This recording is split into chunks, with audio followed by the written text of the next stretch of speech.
Développer les terres agricoles est un enjeu majeur pour ECT. Nous réparons ou nous améliorons la performance agronomique des terres agricoles, notamment si elles sont systématiquement inondées ou si elles sont pauvres en matière de terre. Alors ce qu'il faut savoir, c'est que le site sur lequel on est avait une valeur agronomique relativement faible, donc des terres de qualité agronomique extrêmement mauvaise, ce qui est d'ailleurs la raison pour laquelle le site a été retenu. Il faut éduquer ce sol et lui apprendre à se structurer, à s'organiser. Et c'est toutes les opérations que peut faire l'agriculteur, mais pas seulement.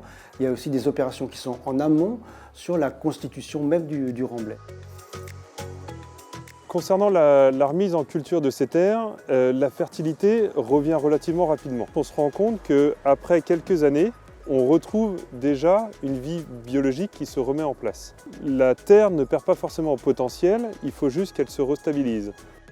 Le système de production que j'ai trouvé est principalement lié à l'agroécologie, appelée également agriculture de conservation. La culture des terres de remblai à Villeneuve a été très enrichissante dans ma façon de procéder sur le reste de l'exploitation. Ce sont ces terres qui m'ont amené à l'agriculture de conservation. Ce système cultural a une énorme durabilité car ça m'apporte beaucoup plus de portance des sols, limite l'érosion et favorise l'infiltration de l'eau.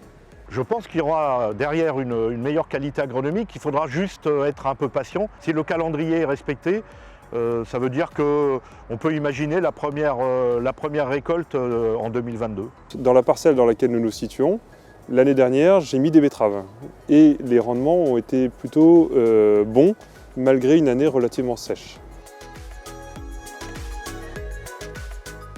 Et en milieu plus urbain, où on souhaite développer une forme d'agriculture urbaine qui profite à tous, y compris aux écoles, y compris aux riverains proches, dans le cadre de circuits courts.